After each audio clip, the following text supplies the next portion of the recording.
Hi, boys and girls. Today's read aloud is called Pumpkin Town, and it's written by Mcky and illustrated by Pablo Bernasconi. Pumpkin Town. Jose and his family grew pumpkins. The growing began with shiny seeds, which were followed by long vines, and those vines grew every which way. The pumpkins grew every which way too, from small to fat to tall. The Jack-be-littles could be dropped into pockets. The Happy Jacks were bigger. A strong enough boy could carry just one. The Big Moons were bigger still, too large for 5 boys to roll.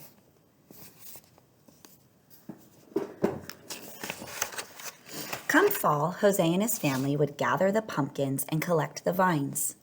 The 2 trucks took the fruit to faraway cities. Some were hollowed and carved, and some were saved for pies. But before the trucks took the pumpkins, Jose and his family saved a few. They needed the seeds. When it came to saving pumpkins, Jose's father always said, "Save only the best and save the rest." So Jose and his brothers hollowed the best pumpkins and saved only the biggest, brightest seeds. They took the duller, smaller seeds to the edge of the field overlooking the town and tossed them.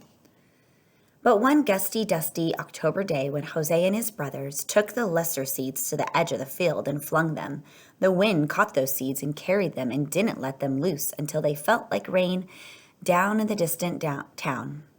The seeds slipped into straw roofs and settled into flower pots and sprinkled gardens, and that seemed to be the end of it.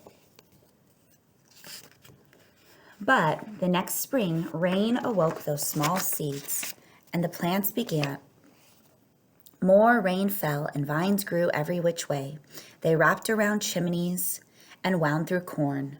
At first, the townspeople liked the vines, for they were lovely and delicate. But then the vines began to climb up and down and around, growing leafy and thick. They snaked green and silent through one window and out another. The fruit grew and grew and grew, every which way, and soon the townspeople were stepping over pumpkins and around pumpkins and under pumpkins. It was hard to even walk a block. Rooftops sagged under the weight of the big moons. Fences fell and the wind blew. One had to dodge Happy Jacks and Jack-be-littles falling from trees. "Nothing is worse than pumpkins," groaned the townspeople.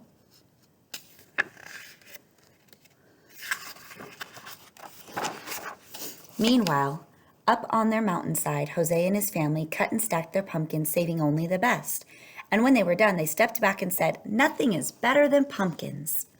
But when Jose and his family looked down at the town, it looked odd. It seemed so green, so orange. Since their fieldwork was done, and because Jose and his brothers were curious, they walked to town the next day, where they saw more vines and pumpkins than they had ever imagined.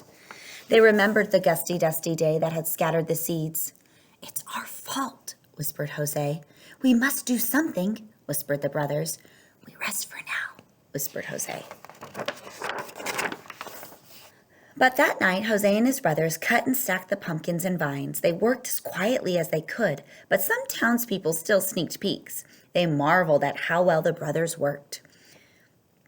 The brothers climbed up poles and twined through trees and snaked silent through one window and out another, gathering and stacking pumpkins and vines.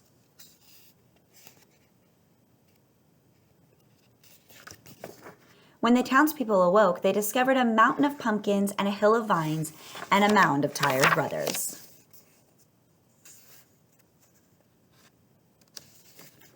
While the brothers slept, the townspeople filled a wagon with hay and set 5 great watermelons between Jose and his brothers in thanks for their aid. The wagon took the brothers back to their home while they were laid in the glossy grass, still sleeping. And when their father found them there, he asked them what they had done to deserve the great watermelons. "We just helped the townspeople with their harvest," said the brothers, which was true, and nothing more was said. Down in town, 5 trucks came for the mountain of pumpkins, and the townspeople were given a grand sum of money for all that fruit. Ah, nothing is better than pumpkins, they said.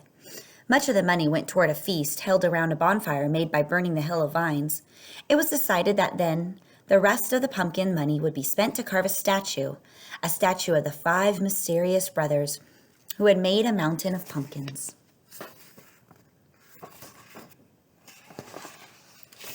It took all of the next week for the townspeople to repair their roofs and their fences, and it took all of that week for Jose and his brothers and his father to eat their great gifts.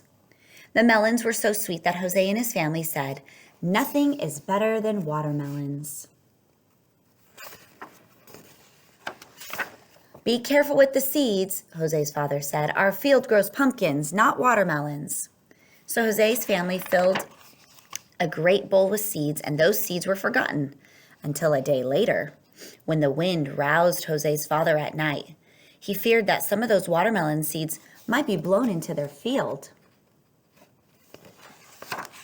By moonlight, he carried the bowl to the edge of his field and he tossed the seeds. The wind caught those seeds and carried them and didn't let them loose until they fell like rain onto the town. Uh-oh. The watermelon seeds slipped into straw roofs and settled into flower pots and sprinkled gardens and slid into soil around the statue of Jose and his brothers. And that seemed to be the end of it.